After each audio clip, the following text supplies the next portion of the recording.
Well, what I wanted to talk about today, Peter, is there is so much going on in the heavyweight division at the moment. I mean, I think we're sport for choice in the heavyweight division at the moment. I think it's a great era, which I'll come to justify a bit in a moment.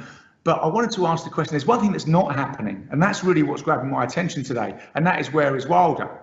You know, I mean, Deontay had a big social media presence. He was a big presence in the world of boxing, obviously, for a long time. And it just seems to have all gone quiet. People have remarked on this. You know, Tyson Fury put up a post the other day saying, "Where you at, Mush?" You know, and then there's been talk of the Fury fight maybe drifting away and him fighting Joshua. But, you know, I mean, I wanted to recap a bit. I mean, come back to what I first said. I think this is an amazing heavyweight era. I think it's an incredible heavyweight era, you know, and we're sport for choice. It's always difficult to spot this when you're in the middle of it. But, you know, if we think back briefly, you know, the 70s, obviously, those were the halcyon days. You know, you had Ali, you had Frazier, you had Foreman, you had Norton. Latterly, you had Holmes. You know, absolutely all-time greats, you know, fighting each other. And we all think about those days, you know, like I say, as the halcyon days. Then, of course, in the 80s, we had Kid Dynamite come along. Tyson came along and cleaned up. But that was more one man who was incredibly exciting. But it was still great days. We had a unified champion again. And then, you know, it kind of broke down again. And it was a while, and the next unified champion was Lennox Lewis. You know, and then obviously he had Holyfield and Bowe, you know, they never fought. So, you know, it was a good era. Then we had the domination of the Klitschko's. Now, I'm not taking anything away from the Klitschko's. I love the Klitschko's, amazing athletes, amazing guys, amazing ambassadors for the sport of boxing. But it was a little bit boring because, you know, particularly with Vladimir, with his sort of safety first approach, and the fact that they were head and shoulders, it seemed, above the rest of the pack. So they cleaned out the division a few times. Now we're into the era of what I'm going to call the three kings. You know, so we've got Joshua, we've got Wilder, we've got Fury. And the amazing thing is to think back on these, the stock of these three champions, each one almost seems like one fight away from solidifying themselves as the unified champion. And, you know, obviously really first out of the starting blocks in a way was Fury when he dethroned Klitschko. And then obviously he went on that bender, I suppose you'd call it, for a while, and then he had the unlikely comeback, and then Joshua seemed to be the leading light coming through. And let's say Joshua's stock was the highest. It just seemed a matter of time until Joshua got hold of the unorthodox Wilder, knocked him out, and it didn't seem like Fury was coming anywhere. So we were going to have that unified champion that we're all after. And then obviously, you know, Joshua seemed to stall, and then was kind of outflanked by Fury and Wilder, who took that fight, delivered an absolute humdinger, you know, and Fury with the ultimate resurrection, that Lazarus-like climb off the canvas in the last round, you know, and Deontay delivering that knockdown, which got him the draw. So, you know, again, then all of a sudden Joshua's stock seemed to fall, and it was all about them two. And then, of course, the disastrous run-in with Ruiz, you know, his stock seemed to fall even further. And I think after that, although he obviously redeemed himself in the second fight with Ruiz, he didn't look as dangerous and as frightening as he was. And oddly enough, I think Wilder's stock was riding high. A lot of people were saying, well, look, Fury's had one good performance in the last few years because, again, he went in against Otto Wallin, and, you know, he didn't look great, and so, you know, sustained that cut. So I think, you know, on the back of that, Wilder was maybe the number one. So we've gone from Fury being our presumed number one with the other two need to be dealt with, to Joshua being our presumed number one with the other two need to be dealt with, to Wilder being our presumed number one with the other two needing to be dealt with, and then Fury comes along and takes Wilder apart. Absolutely delivers a masterclass. So now you could argue that Fury, out of the three kings, is sitting on top. But obviously Joshua is hard on his heels. And what's happened to Wilder? You know, this is the big question, because let's think about what happened in the immediate aftermath of that defeat. Now, the defeat came about because Mark Breland threw the towel in, you know, after, you know, 8 very one-sided rounds when it looked like Wilder was in serious trouble of getting very badly hurt. So I think a great call by Breland. And in the immediate aftermath of the fight, Wilder gave a very dignified in defeat speech saying, you know, I'm going to be back, the better man won, and real hats off and kudos to him.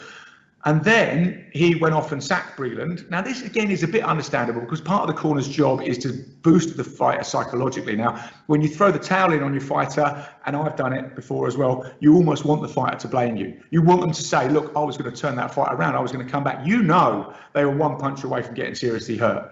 But you want them to think that you ruined it for them, and that's great because then psychologically they're not in such a mess. Especially a fighter like Wilder, who was so dominant and would just destroy people with that punch. For him to get stopped like that, so he sacked Breland, you know, which seemed to be a bit churlish, and later reinstated him. And then he came out with a quite bizarre, almost like Game of Thrones a few days later, talk on Twitter, talking about being a king, being a warrior, rising with his people, a phoenix from the ashes. It was all, you know. It was all kind of poetic, and then it kind of all went quiet.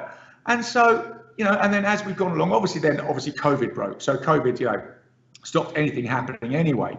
And but now we're kind of coming out of that phase, and Fury, as always, is vocal. I mean, he was vocal even when he was on his hiatus. He's always saying stuff on Twitter, and he'll say one thing, he'll say another. He was calling out a WWE guy 2 days ago, and he's obviously even in that he's mentioning the Joshua fight, talking perhaps about the Wilder fight, and then he started saying, "Oi, Mush, where you at?" to Wilder.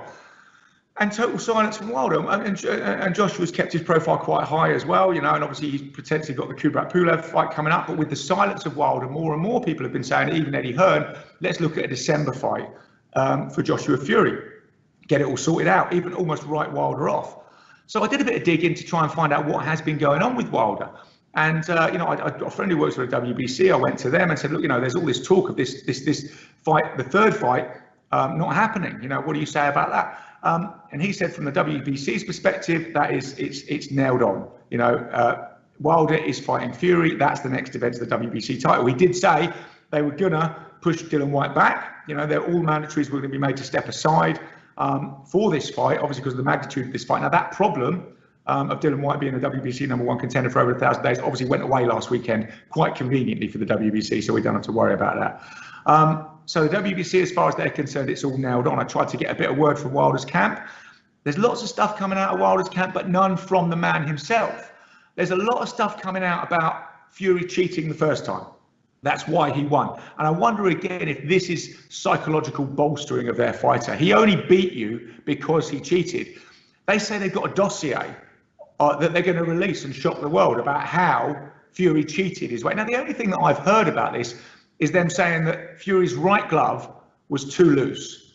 And I can't understand. I mean, obviously glove tampering in boxing has been rife through the ages. I mean, look back at famous cases. There's still rumours, although never proved, that Dempsey's gloves, were loaded in the first Willard fight, and that's how he's able to inflict so much damage on Willard in their first round of their first fight.